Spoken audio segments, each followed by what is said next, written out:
মাস্টারদা, ও মাস্টারদা।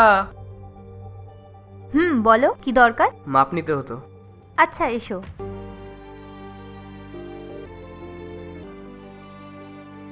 ছত্রিশ। আজকেই পেয়ে যাবো তো? বানাতে হবে, পুরো 2 দিন লাগবে। ঠিক আছে।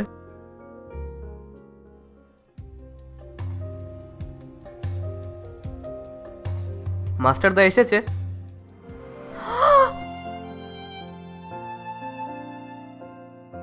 পূজা, নমস্কার মাস্টারদা। আরে রাহুল ভাই, নমস্কার নমস্কার। শোনো, বলো। তুমি আমার এই শার্টটা টাইট করে দিয়েছো।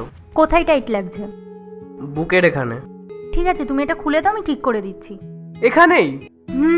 ভেতরে।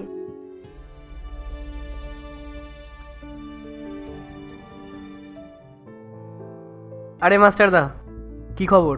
আরে রাহুল ভাই বলো না, কারিগররা সব ছুটিতে আছে, তাই সব চাপ আমার মাথার উপর এসে পড়েছে। কেন? ওই মেয়েটা কোথায়? পূজা, সে তো চলে গেছে। কোথায় গেছে? ও তো নিজের গ্রামে চলে গেছে। 2-4 দিনের জন্য এসেছিল বিয়ের কেনাকাটা করতে। কার বিয়ে? পরের মাসে তো ওর বিয়ে। ও আমার অনেক দূরের আত্মীয়।